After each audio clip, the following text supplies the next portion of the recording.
Hi, I'm Dustin Abbott, and I'm here today to give you my video review of the Canon RF 28mm F2.8 STM.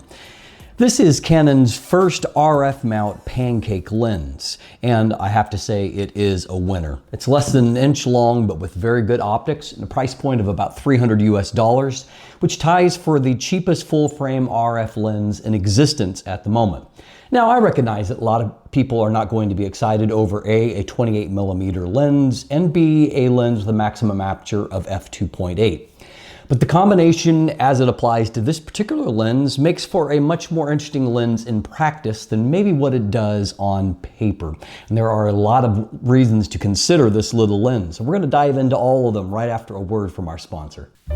Today's episode is brought to you by Fantom Wallet, the minimalist modern wallet that is now even better with the new Fantom X that is crafted from aluminum right here in Canada. It is 22% smaller and 35% lighter, while still making it easy to access your cards and money when you need them, thanks to their unique fanning mechanism.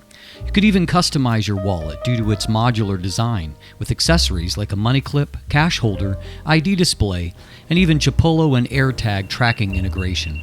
Visit store.fantomwallet.com to check out their unique sizes, styles, and finishes that span from aluminum to wood to carbon fiber, and use code DUSTIN15 for 15% off when you're ready to check out.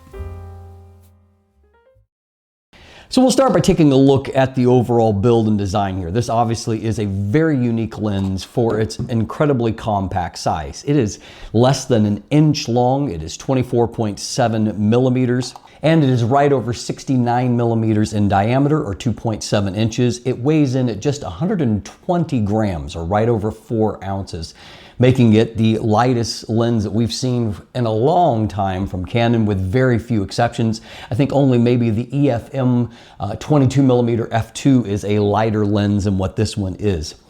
And so you would be tempted to think that this is maybe another plastic fantastic, but really the build quality here is fairly nice. There's not a lot here, but what is here is fairly nice, particularly when you consider the build quality that we used to see on lenses like, Canon's EF 50mm f1.8 back in the day with a plastic lens mount, and they call it the plastic fantastic for a reason.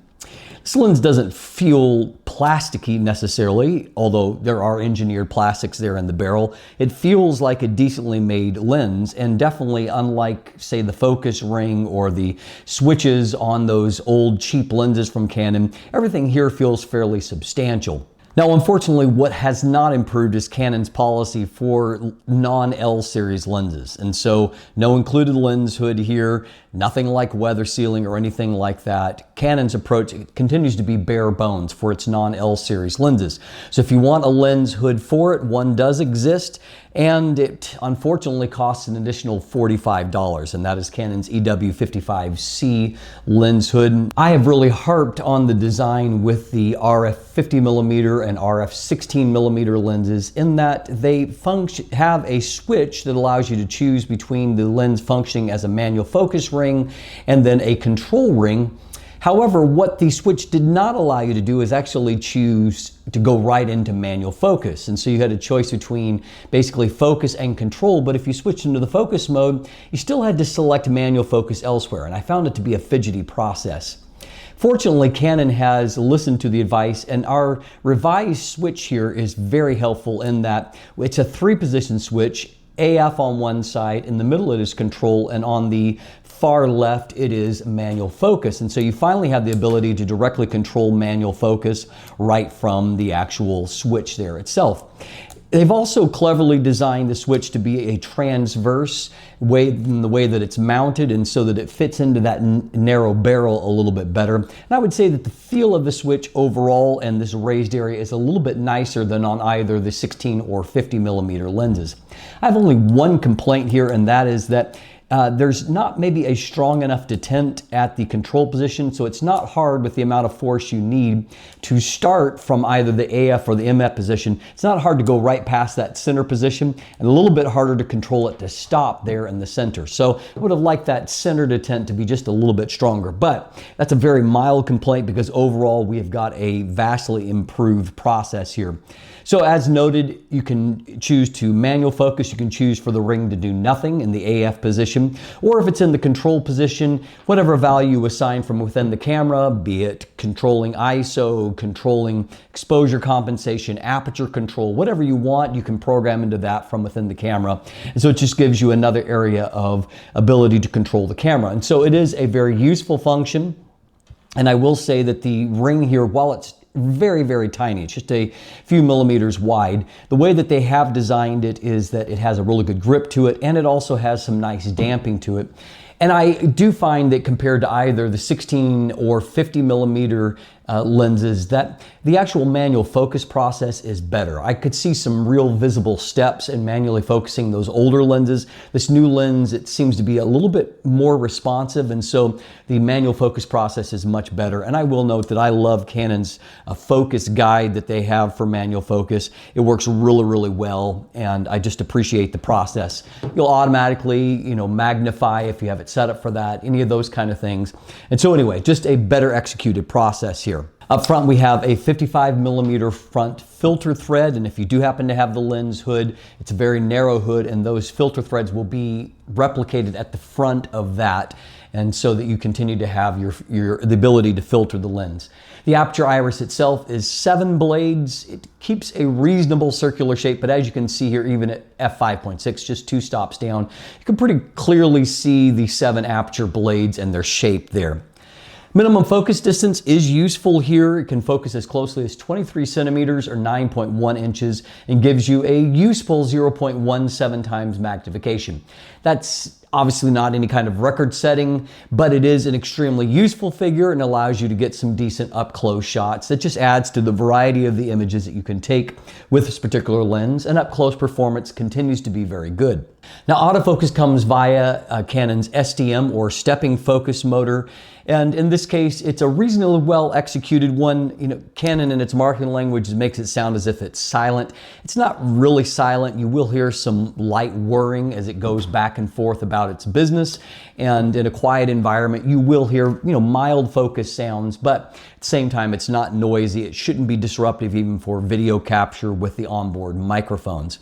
As you can see here, focus speed is fairly good. There's just a bit of a split-second pause while inertia builds before the focus actually changes. And so if you're going from a big focus change in one direction or the other, there's a little bit of a split-second spool up, and then it moves fairly quickly, as you can see. You can also might have noticed that it was a little bit more responsive outside in brighter light than what it was indoors and in lower lighting conditions. I did find that focus stayed nice and sticky on the eye, and Canon has gotten very good at that. And so both in the practice of tracking the eye, but then also in focus results, say of the pets, you can see that autofocus delivered very crisply focused results. Now, when it comes to the video side of things, that minor pause that we saw for stills autofocus becomes a little bit more pronounced in video mode, and that I found that the lens was not super responsive for video pulls, and you can see quite a bit of a lag before focus starts to move. Focus pulls are not super fast.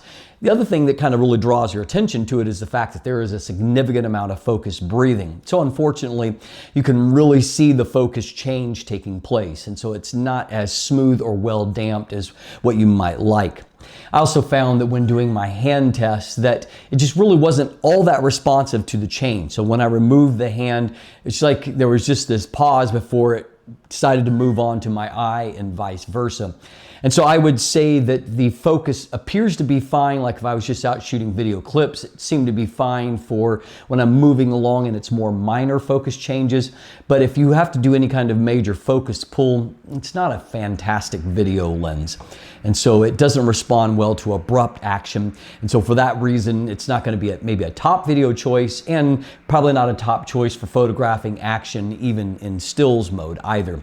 At the same time, however, autofocus was good enough in situations. I had very good focus accuracy. For shooting photography, I had very, very little complaints to point to. I just didn't love it so much for video capture.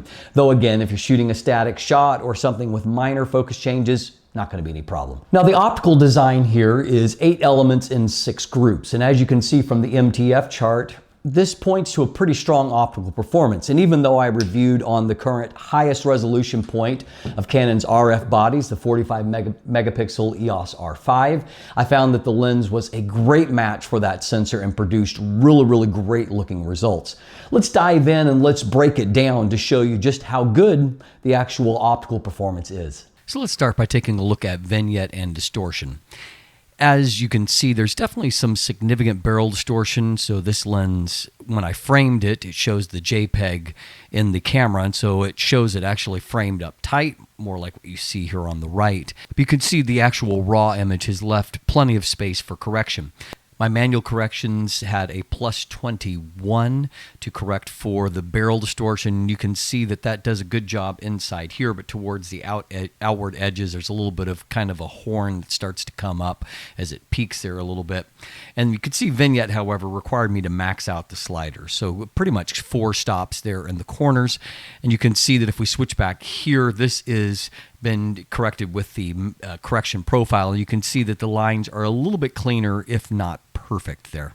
Now, the lens actually does a pretty good job of correcting for aberrations, particularly when it comes to the longitudinal type. You can see there's just a tiny bit of green fringing after the plane of focus, and before the plane of focus, it's really quite neutral, and so that's not a bad performance at all. Here's a secondary look, and you can see here even on this text that it really holds up quite well.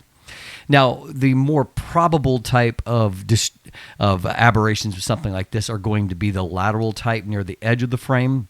And if corrections are turned off, you will see just a bit of fringing here in this area. You can see a little bit of purple, a little bit of green there. But this is the one-click type that's very easy to clean up and will pretty much automatically be corrected when you bring it either into a JPEG or you bring it into your editing software with a RAW file. Nothing too critical so far, and if we take a look at our resolution, we saw from the MTF chart that first of all, it's a very strong lens consistently across until just really the outside edge, and so we'll take a look to see if that's the case.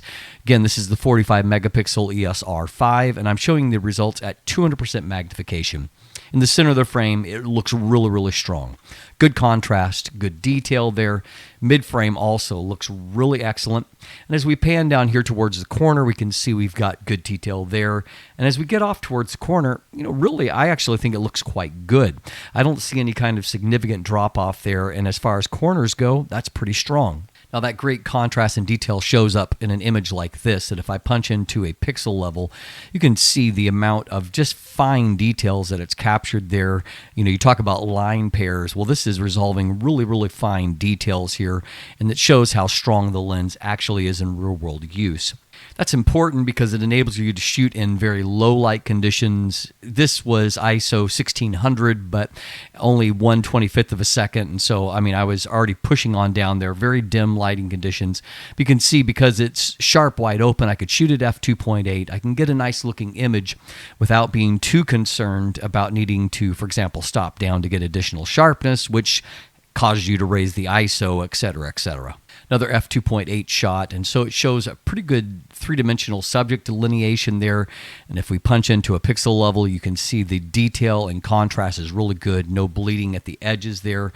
Likewise here, this is at f2.8 and more of a landscape type image, and you can see that really it's right off to the corners. I think that overall looks really quite good. There's not a lot there for me to complain about. Now, if you compare f2.8 to f4 and stop down that stop, we can see just a little tiny bit more contrast in the center of the frame. Not a significant difference there.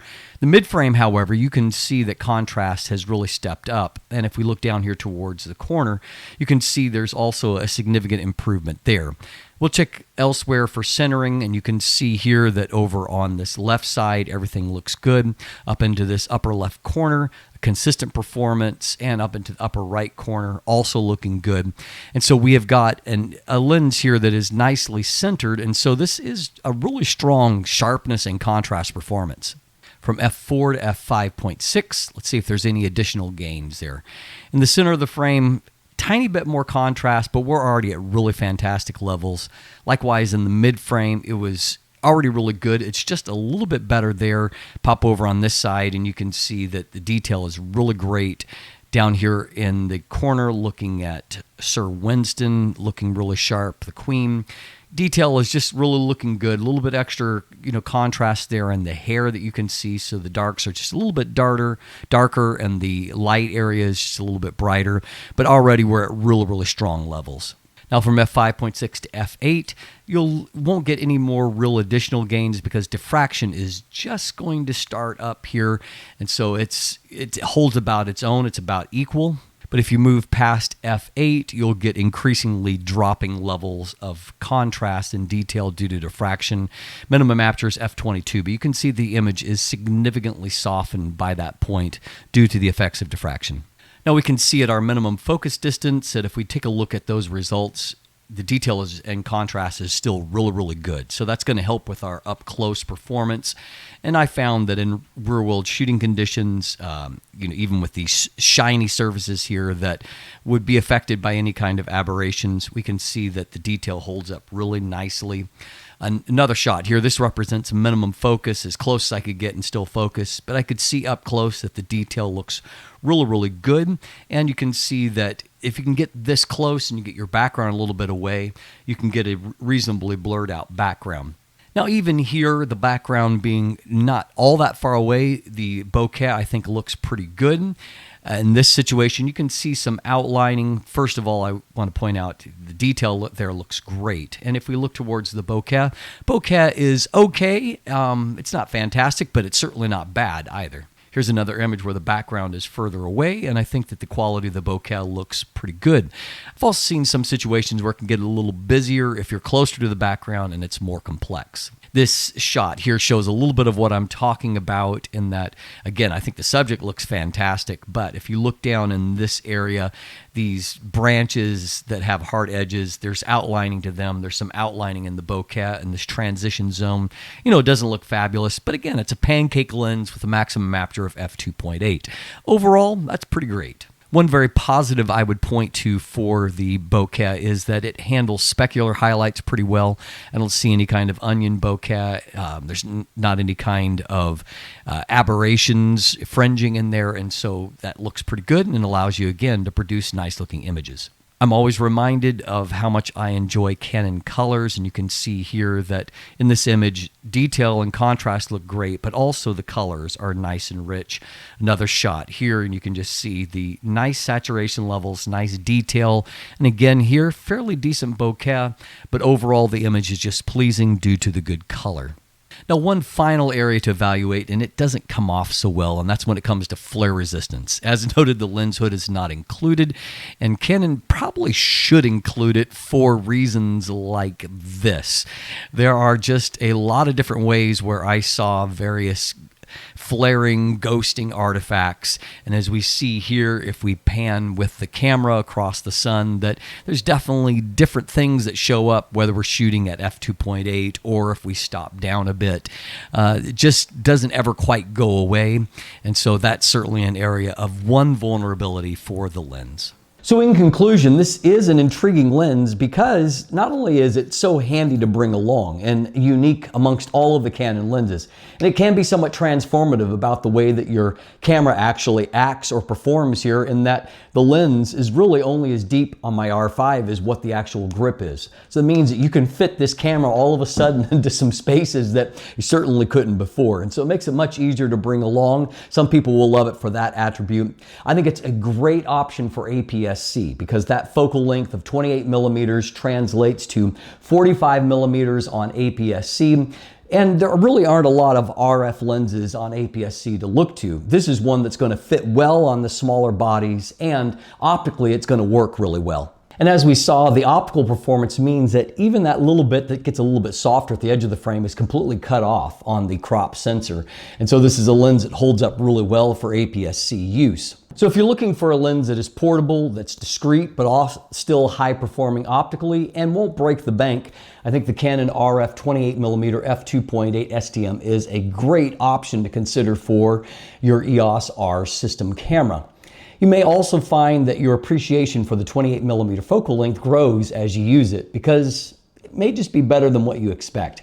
I'm Dustin Abbott, and if you look in the description down below, you can find linkage to my full text review, also to the image gallery, and there are buying links there if you'd like to purchase one for yourself. As always, thanks for watching, have a great day, and let the light in.